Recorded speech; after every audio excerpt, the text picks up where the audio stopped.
अस्सलाम वालेकुम दोस्तों। जूनियर साइंस टीचर के बारे में काफ़ी बच्चे एक नोटिफिकेशन शेयर कर रहे हैं, बल्कि पूछ रहे हैं कि सर इसके बारे में थोड़ी सी अपडेट दें। उसको हम देखते हैं, फिर फर्दर डिस्कस करते हैं, क्योंकि काफ़ी बच्चे ईसीटी का भी वेट कर रहे हैं। सखर आईबी के थ्रू जो जॉब्स आने वाली हैं, अब जूनियर साइंस टीचर्स की भी डिस्कशन हो रहा है। देखते हैं कि फर्दर उसमें क्या लिखा हुआ है, वो आपके साथ शेयर करता हूँ।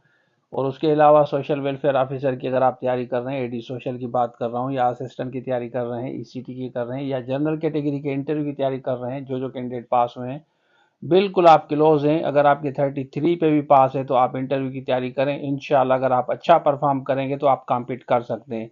लेकिन अगर आपकी कम मार्क्स हैं और इंटरव्यू भी आपका अच्छा नहीं होता, मेहनत वहाँ भी नहीं करते, क्योंकि पहले अगर 33 आया है, 33 पास होने पे खुश मत हो, और आप कोशिश करें, ज़्यादा मेहनत करें अभी, क्योंकि अब आपको कॉम्पीट करना है। रिटिन और इंटरव्यू दोनों मिला के आपका रिजल्ट आएगा। तो इसलिए बेहतर है कि जो हमारा जो सेशन चल रहा है हम उसी हिसाब से तैयारी करा रहे हैं, तो आप ज्वाइन कर सकते हैं। अब हम बात करते हैं जूनियर साइंस टीचर की, तो चलिए शुरू करते हैं। देखें यहाँ पे नोटिफिकेशन ऊपर लिखा हुआ है ना, तो ये इस तरह वैसे आर्डर बनाते तो हैं। In pursuance of sub rule 2 of the rule 3 of civil servants appointment promotion and transfer rules 1974 and in consultation with the regulation wing of service general ज़ाहिर SNGAD के साथ ये कोऑर्डिनेट करते हैं ऑफ सिंध।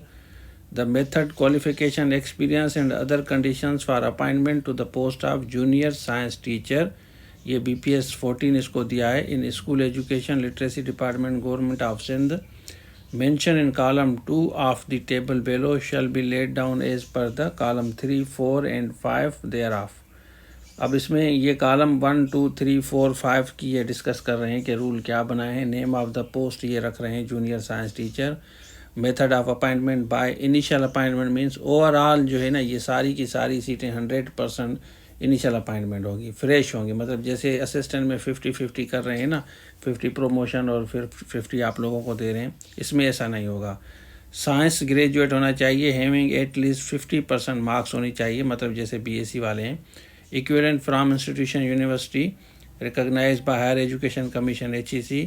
21 से 28 साल तो एज है, लेकिन सिंध गवर्नमेंट हमेशा आप लोगों को रिलैक्सेशन देती है। आप इसके बारे में परेशान ना हो। जितनी भी जॉब्स के लिए आपने अप्लाई किया है ना, आपका अप्लाई हो गया है, तो एज के बारे में आप परेशान ना हो। इंशाल्लाह आपका जो है ना, सिंध गवर्नमेंट हमेशा के लिए ये फेवर देती है कि आपका एज का इशू रिजॉल्व करें। 45 तक, 43 तक नॉर्मली, 43 नॉर्मली आप लोगों को रिलैक्सेशन होती है। तो बस आप वेट करें इसका, देखते हैं कि इसकी फर्दर अपडेट क्या होती है, वो भी आपके साथ हम शेयर करेंगे।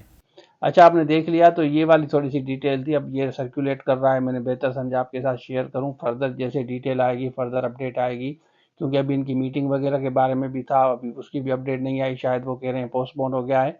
फर्दर अपडेट आएगी, वो भी आपके साथ शेयर करूंगा। और काफ़ी बच्चे ये पूछ रहे हैं ईसीटी का। देखें, सिंध पब्लिक सर्विस कमीशन के through SST secondary school teacher science की तो ऑलरेडी अपॉइंटमेंट अभी हो रही है, वो अभी हो जाएगी। और नेचुरली उसके बाद ये सोच रहे हैं कि साइंस टीचर हमें छोटी कैटेगरी में भी रखना चाहिए, मतलब प्राइमरी कैटेगरी में भी, क्योंकि जो PST होते हैं नॉर्मली आपने देखा है कि वो छोटी कैटेगरी में नीचे उनको रखा जाता है। क्लास 1 से क्लास 5 तक रखा जाता है। शायद हो सके कि ये जो साइंस टीचर शायद उनको वहीं पे अपॉइंट किया जाए, क्योंकि 14 है।